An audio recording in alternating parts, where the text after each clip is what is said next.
মৰমৰ ছাত্ৰ-ছাত্ৰীসকল তোমালোক সকলোকে এক্সামপেডিয়া অসম চেনেললৈ স্বাগতম জনাইছো।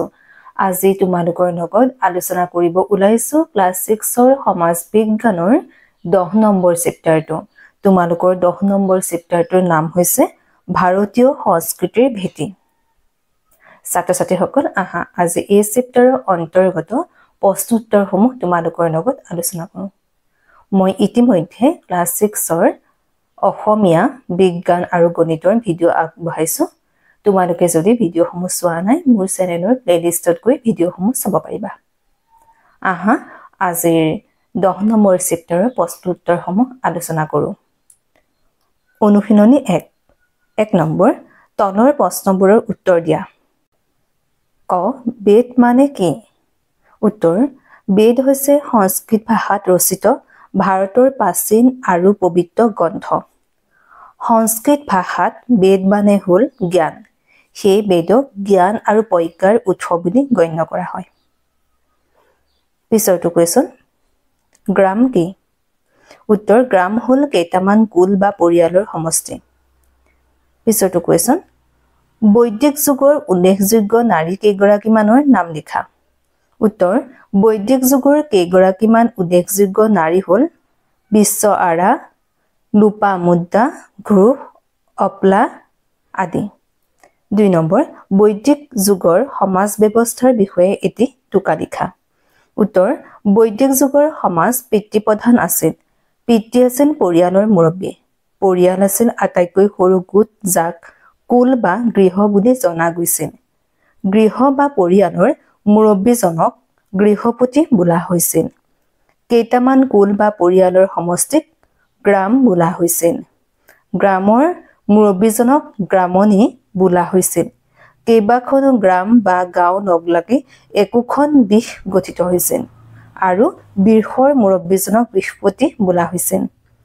আনহাতে কেইবাখনো বিশ লাগি একোখন জন গঠিত হৈছিল। জন আছিল আটাইতকৈ ডাঙৰ ৰাজনৈতিক আৰু প্ৰশাসনিক গোট যাৰ মুৰব্বীজনক ৰাজন বোলা হৈছিল। সেনানী আৰু পুৰোহিতে ৰাজনক কাম-কাজত সহায় কৰিছিল। ইয়াৰ উপৰিও ৰাজনক সহায় কৰিবলৈ সভা আৰু সমিতিও আছিল। যদিও এই সমাজখন পুৰুষ প্ৰধান আছিল, ধৰ্মীয় আৰু ৰাজনৈতিক কাম-কাজত মহিলাসকলেও সমানেই অংশগ্ৰহণ কৰিছিল। 3 নম্বৰ বেদত উল্লেখ থকা মূল ধাৰণাকেইটা কি কি? উত্তৰ বেদত উল্লেখ থকা মূল ধাৰণাকেইটা হ'ল ধৰ্ম অৰ্থাৎ সৎ কৰ্মত থাকি নিজৰ দায়িত্ব আৰু কৰ্তব্য পালন কৰা, কৰ্ম অৰ্থাৎ সৎ বা ভাল কৰ্মৰ ফল সদায় ভাল হয় আৰু অসৎ বা বেয়া কৰ্মৰ ফল সদায় বেয়া, মোক্ষ অৰ্থাৎ আধ্যাত্মিক চিন্তা চৰ্চাৰ জৰিয়তে জন্ম আৰু মৃত্যুৰ চক্ৰৰ পৰা মুক্তি লাভ কৰা। এইবাৰ আহিছো অনুশীলনী 2লৈ। 1 তলৰ প্ৰশ্নবোৰৰ উত্তৰ দিয়া। ক জড়বাদৰ প্ৰচাৰক কোন আছিল? উত্তৰ জড়বাদৰ প্ৰচাৰক আছিল শ্ৰাবাক। পিছৰটো কুৱেশ্যন, লোকায়ত বুলিলে কি বুজা? উত্তৰ জড়বাদৰ প্ৰচাৰক আছিল শ্ৰাবাক। শ্ৰাবাক তথা তেওঁৰ অনুগামীসকলে জড় বস্তুকে পৰম সত্তা বুলি স্বীকাৰ কৰে। সেয়েহে এই মতবাদক জড়বাদ বোলা হৈছিল। সাধাৰণ মানুহৰ মাজত লোকপ্ৰিয় হোৱাৰ কাৰণে ইয়াক লোকায়ত বুলিও জনা যায়। পিছৰটো কুৱেশ্যন, কোনে প্ৰথম জড়বাদৰ ধাৰণা প্ৰকাশ কৰিছিল?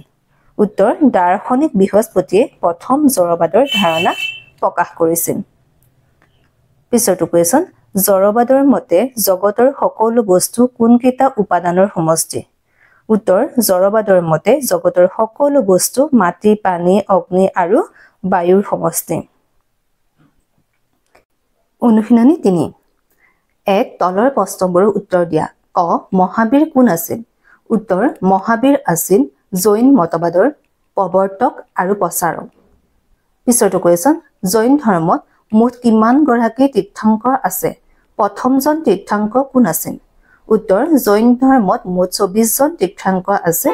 প্ৰথম তীৰ্থংকৰ ঋষভনাথ আছিল। পিছৰটো কুৱেশ্যন, জৈন ধৰ্মৰ নীতি 5টা কি কি?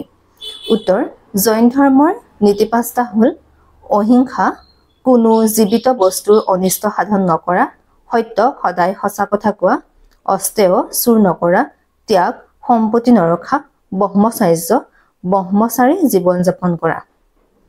পিছৰটো কুৱেশ্যন, জৈন ধৰ্ম গ্ৰহণ কৰা প্ৰাচীন ভাৰতৰ দুগৰাকী ৰজাৰ নাম লিখা। উত্তৰ, জৈন ধৰ্ম গ্ৰহণ কৰা প্ৰাচীন ভাৰতৰ দুগৰাকী ৰজাৰ নাম হ'ল বিম্বিসাৰ আৰু অজাতশত্ৰু। পিছৰটো কুৱেশ্যন, জৈন ধৰ্মৰ অনুগামীসকলক কি দুটা ভাগত ভাগ কৰিব পাৰি। উত্তৰ, জৈন ধৰ্মৰ অনুগামীসকলক দিগম্বৰ আৰু শ্বেতাম্বৰ এই দুটা ভাগত ভাগ কৰিব পাৰি। পিছৰটো কুৱেশ্যন, মহাবীৰৰ শিকনিসমূহ প্ৰাকৃত ভাষাত কি নামেৰে সন্নিৱিষ্ট কৰা হৈছে। উত্তৰ, মহাবীৰৰ শিকনিসমূহ প্ৰাকৃত ভাষাত অংগ নামেৰে সন্নিৱিষ্ট কৰা হৈছে। 2 নম্বৰ, ভাৰতবৰ্ষৰ আধ্যাত্মিকতাৰ দিশত নতুন চিন্তাধাৰাৰ উন্মেষ ঘটাৰ কাৰণ কি আছিল। উত্তৰ, সামাজিক আৰু ধৰ্মীয় সংকটৰ ফলত আত্মিক সন্ধানৰ বাবে ভাৰতবৰ্ষৰ আধ্যাত্মিকতাৰ দিশত নতুন চিন্তাধাৰাৰ জন্ম হৈছিল। 3 নম্বৰ, বৰ্ধমান মহাবীৰে সন্ন্যাসী জীৱন যাপন কৰিবলৈ কিয় মত পোষণ কৰিছিল। উত্তৰ, বৰ্ধমান মহাবীৰে আত্মশুদ্ধি আৰু মোক্ষ লাভৰ বাবে সন্ন্যাসী জীৱন যাপন কৰিবলৈ মত পোষণ কৰিছিল। অনুশীলনী 4লৈ আহিছো। 1, তলৰ প্ৰশ্নবোৰৰ উত্তৰ দিয়া। ক, বৌদ্ধ ধৰ্মৰ প্ৰৱৰ্তক কোন আছিল। উত্তৰ, বৌদ্ধ ধৰ্মৰ প্ৰৱৰ্তক গৌতম বুদ্ধ আছিল। খ, গৌতম বুদ্ধৰ পিতৃ প্ৰদত্ত নাম কি আছিল। উত্তৰ, গৌতম বুদ্ধৰ পিতৃ প্ৰদত্ত নাম সিদ্ধাৰ্থ আছিল। পিছৰটো কুৱেশ্যন, গৌতম বুদ্ধই কোন ঠাইত তপস্যাত বহিছিল। উত্তৰ, গৌতম বুদ্ধই বুদ্ধগয়া ঠাইত তপস্যাত বহিছিল। পিছৰটো কুৱেশ্যন, বুদ্ধিদ্ৰম বুলি কোনজোপা গছক কোৱা হয়। উত্তৰ, যিজোপা আহঁত গছৰ তলত গৌতম বুদ্ধই দিব্য জ্ঞান লাভ কৰিছিল সেই গছজোপাক বুদ্ধিদ্ৰম বুলি জনা যায়। পিছৰটো কুৱেশ্যন, বুদ্ধ মতবাদৰ মূল 4টা মহৎ সত্য কি।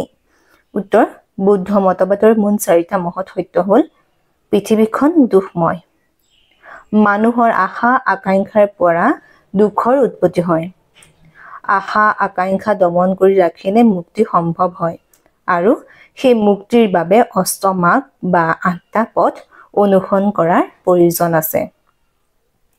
পিছৰটো কুৱেশ্যন, বুদ্ধ ধৰ্মৰ মূল গ্ৰন্থখনৰ নাম কি। উত্তৰ, বুদ্ধ ধৰ্মৰ মূল গ্ৰন্থখনৰ নাম ত্ৰিপিটক। পিছৰটো কুৱেশ্যন, বুদ্ধ ধৰ্মৰ গণশিক্ষাৰ কেন্দ্ৰ 3টা কি আছিল। উত্তৰ, বুদ্ধ ধৰ্মৰ গণশিক্ষাৰ কেন্দ্ৰ 3টা নালন্দা, বিক্ৰমশিলা আৰু তক্ষশিলা আছিল। 2 নম্বৰ, বৌদ্ধ ধৰ্মৰ মূল মতবাদকেইটা বৰ্ণনা কৰা। উত্তৰ, বুদ্ধ ধৰ্মৰ মূল মতবাদকেইটা হ'ল পৃথিৱীখন দুখময়, মানুহৰ আশা আকাংক্ষাৰ পৰা দুখৰ উৎপত্তি হয়, আশা আকাংক্ষা দমন কৰি ৰাখিলে মুক্তি সম্ভৱ হয় আৰু সেই মুক্তিৰ বাবে অষ্টমাৰ্গ বা 8টা পথ অনুসৰণ কৰাৰ প্ৰয়োজন আছে। সেই অষ্টমাৰ্গ কেইটা হ'ল সৎ চিন্তা, সৎ সিদ্ধান্ত, সৎ বাক্য, সৎ আচৰণ, সৎ কৰ্ম, সৎ চেষ্টা, সৎ স্মৃতি আৰু সৎ ধ্যান। 3 নম্বৰ কুৱেশ্যনটোলৈ আহিছো। ভাৰতৰ সভ্যতা সংস্কৃতিৰ প্ৰতি বৌদ্ধ ধৰ্মৰ অৱদানৰ বিষয়ে লিখা। উত্তৰ, ভাৰতৰ সভ্যতা সংস্কৃতিলৈ বৌদ্ধ ধৰ্মৰ অৱদান অসীম। পালি ভাষাত লিখা ত্ৰিপিটকৰ উপৰি বুদ্ধদেৱৰ পূৰ্বজন্মৰ কাহিনীৰ আধাৰত ৰচিত জাতক কথা আজিও সমাদৃত। সাঁচী, বল্লভী, নালন্দা আদি স্তূপসমূহ বুদ্ধ ধৰ্মৰে অৱদান। এই স্তূপসমূহ ভাৰতৰ ঐতিহ্যৰ এক গৌৰৱময় উপাদানৰ লগতে পৰ্যটকৰ আকৰ্ষণৰ কেন্দ্ৰ।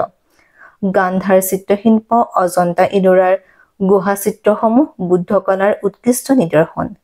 বুদ্ধসকলে স্তূপৰ উপৰিও চৈত্য, প্ৰাৰ্থনাগৃহ আৰু বিহাৰ নিৰ্মাণ কৰি ভাৰতৰ স্থাপত্যৰ ক্ষেত্ৰখনলৈ বৰঙণি আগবঢ়াই থৈ গৈছে। অনুশীলনী 5, 1 নম্বৰ, তলৰ প্ৰশ্নবোৰৰ উত্তৰ দিয়া। ক, জনজাতি বুলিলে কি বুজা। উত্তৰ, সাধাৰণতে একোটা অঞ্চলত আদিম কালৰে পৰা বাস কৰি থকা একোটা সামাজিক গোটক জনজাতি বোলা হয়। জনজাতীয় লোকসকলৰ তেওঁলোকৰ নিজা ভাষা, ৰীতি নীতি আৰু সংস্কৃতি আছে। তেওঁলোকৰ জীৱন নিৰ্বাহৰ পদ্ধতি, সামাজিক ব্যৱস্থা আৰু পৰম্পৰাবোৰ সুকীয়া। পিছৰটো কুৱেশ্যন, জনজাতিবোৰৰ অতীতৰ বিষয়ে কোনবোৰ উৎসৰ পৰা জানিব পাৰি? উত্তৰ, জনজাতিবোৰৰ অতীতৰ বিষয়ে আমি সাধাৰণ মানুহৰ মুখে মুখে চলি অহা লোক পৰম্পৰা, লোক কথা, লোক আচাৰ আদিৰ পৰা জানিব পাৰোঁ। পিছৰটো কুৱেশ্যন, দনিপলৰ উপাসনা কোন জনগোষ্ঠীৰ লোকে কৰে? উত্তৰ, দনিপলৰ উপাসনা অৰুণাচলৰ আদি আৰু অসমৰ মিচিং জনগোষ্ঠীৰ লোকে কৰে। পিছৰটো কুৱেশ্যন, জনজাতীয় বিশ্বাসী মূলতঃ কাক ঈশ্বৰৰ স্থান দিয়ে? উত্তৰ, জনজাতীয় বিশ্বাসে মূলতঃ প্ৰকৃতিক পবিত্ৰ বুলি গণ্য কৰি ঈশ্বৰৰ স্থান দিয়ে। পিছৰটো কুৱেশ্যন, মুণ্ডা আৰু চাওতাল আদিবাসীসকলে কাক উপাসনা কৰে? উত্তৰ, মুণ্ডা আৰু চাওতাল আদিবাসীসকলে সমগ্ৰ পৃথিৱীখনৰ সৃষ্টিকৰ্তা হিচাপে চিংবংগাক উপাসনা কৰে। 2 নম্বৰ, ভাৰতৰ জনজাতীয় বিশ্বাসসমূহৰ বিষয়ে চমুকৈ বৰ্ণনা কৰা। উত্তৰ, ভাৰতৰ জনজাতি জনগোষ্ঠীবোৰে সাধাৰণতে প্ৰকৃতি পূজা কৰে আৰু প্ৰকৃতিত থকা বিভিন্ন উপাদান যেনে গছ-গছনি, নদী, পাহাৰ, পশু-পক্ষী আদি কেৱল প্ৰাকৃতিক বস্তু হিচাপে নহয়, ঈশ্বৰ ৰূপে আৰু পবিত্ৰ শক্তি হিচাপে গণ্য কৰে। এই জনজাতিসকলে প্ৰকৃতিৰ সৈতে এক গভীৰ সম্পৰ্ক গঢ়ি উঠাইছে, যি তেওঁলোকৰ জীৱনধাৰাৰ মূল ভিত্তি। তেওঁলোকৰ বিশ্বাস আৰু পৰম্পৰা মূলতঃ মৌখিক কাহিনী, গাথা আৰু উৎসৰ জৰিয়তে প্ৰজন্মৰ পৰা প্ৰজন্মলৈ প্ৰবাহিত হৈ থাকে। ছাত্ৰ-ছাত্ৰীসকল, এইখিনি আছিল এই চেপ্টাৰৰ অন্তৰ্গত কুৱেশ্যন এনচাৰ। ভিডিঅ'টো চাই কেনে পালা? যদি ভাল পাইছা লাইক কৰিবা, কমেণ্ট কৰিবা আৰু নিজৰ বন্ধু-বান্ধৱীসকলক যিমান পাৰা সিমান শ্বেয়াৰ কৰিবা যাতে তেওঁলোকো উপকৃত হয়। লগতে মোৰ চেনেলটো ছাবস্ক্ৰাইব কৰি দিবলৈ নাপাহৰিবা। যদিহে ফেচবুক আৰু ইনষ্টাগ্ৰামৰ পৰা চাইছা মোক ফ'ল' কৰিবলৈ নাপাহৰিবা। ধন্যবাদ।